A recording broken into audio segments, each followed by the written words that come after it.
Mahershala Ali is currently starring opposite Joshua Jackson in Lydia R. Diamond's Smart People at Second Stage. We're here today to catch up with the House of Cards and Hunger Games star and find out what it was about this project that enticed him off-Broadway.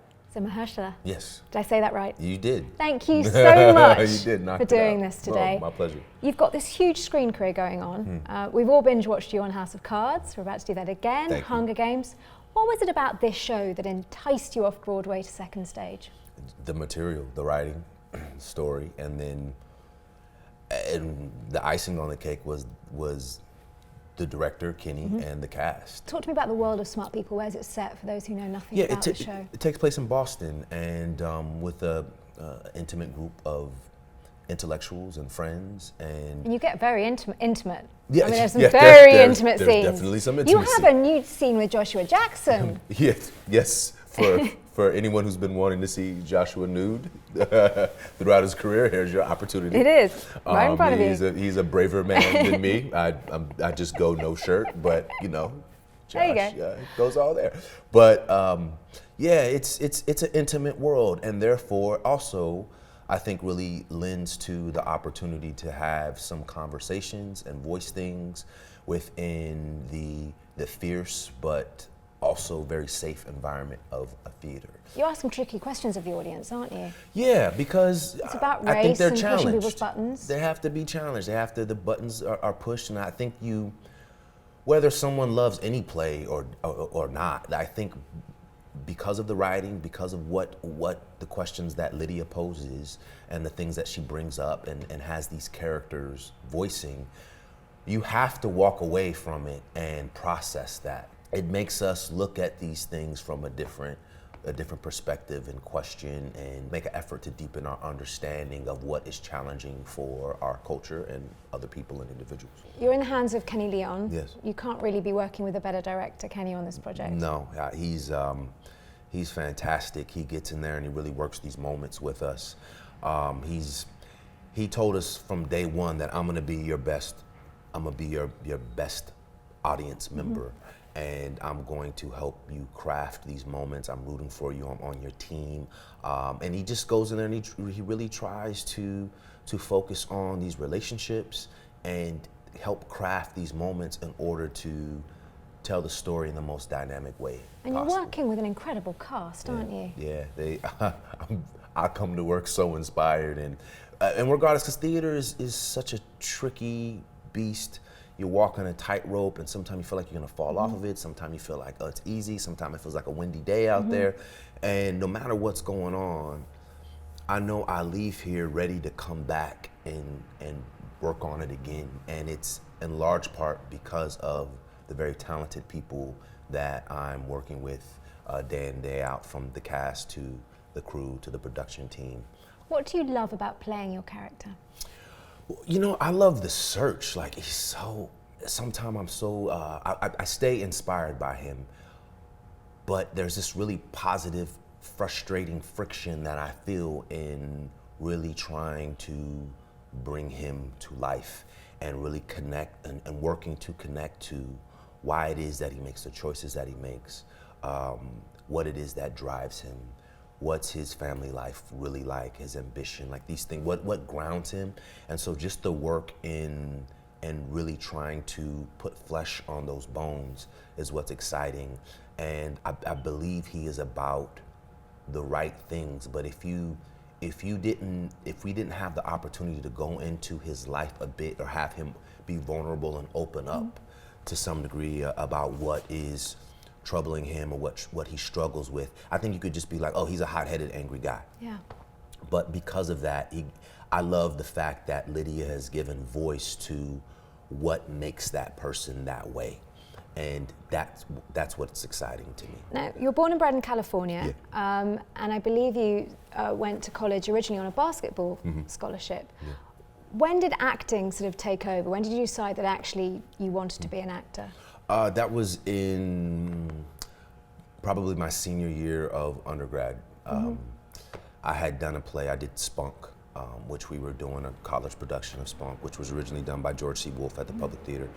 And I'd taken an acting class, I think my junior year, just kind of on a fluke, and then the acting professor had approached me about doing a play that following year, and I was open to it, but again, I was playing basketball, so my time was very limited. But that was such a wonderful experience that it led to me a few days before I graduated in May of 1996.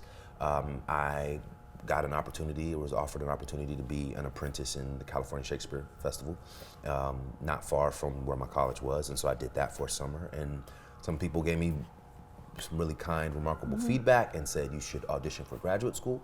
So I auditioned for grad school that following winter, and I got into NYU. So I've been accepting and embracing being an actor. Well, there was a period of time where I was like, I'm just kind of doing this, but then at a certain point, I was able to own that space and say, you know what, I'm an actor, and this is what I'm proactively doing, because I kind of fell into it to some degree. Is there a dream Shakespeare role that you'd like to do? I would love to play Othello. Like I've never really got to work on the material. And in grad school, we of course, you touch on Shakespeare, and I did some before I went to grad school here at NYU. I just feel like I'm the right type for that part, and I've seen it done, and have always been really excited by it, and some of the themes that are obviously still relevant today. So. And any other theatre roles that you'd love to do? Have you been bitten by the bug with this stint off Broadway? I mean, do you want to come back now and go to Broadway? I think I have to pick my moments, because it's really challenging work. I don't think it would be sustainable for me, the person who I am. I couldn't do it year round. Yeah. But I would love to do an August Wilson. I would absolutely love to do. I would kind of drop just about anything to do an August Wilson piece. Now, everyone will be watching this expecting me to ask about this, because obviously House of Cards is coming back, season 4. Any minute we're going to be binge watching you. What can we what can we expect from Remy this season? Well, if you remember when I left last year, so I walked out. So, you know, who knows? I could be back. I may not be back. That could have been it last year. But I do trust. I know some folks. I heard it's a good season. That's what I would say. Kevin Spacey, obviously, is famously married, working on stage and screen. I worked with him at the Old Vic. I mean, he's done extraordinary work. Has he been an inspiration at all in juggling your career? How Kevin has been an inspiration is that I've never seen anyone work harder than that guy. I honestly can say that. And I've been working professionally for 15 years. He's the hardest working person that I know. So he'll go to London and have to be at some premiere or something at the theater, and then come back and do something at the White House, singing for the president or something, and then come in and shoot for 4 days on House of Cards, 16 hours a day, and then go off and do some talk at a college somewhere. So the way in which, and then he's running a production company, a film production company as well. Now a studio chief, isn't he? Now a studio chief. So when I read that wasn't even a surprise to me, because I was like, of course he's doing that. But I've never seen someone with such a seemingly endless well of energy, and he's a really intelligent guy. So he's inspiring in that way, where I feel like, okay, I can do more. I can, focus my energies and be okay with being pulled in different directions, and potentially do it at a really high level, you hope.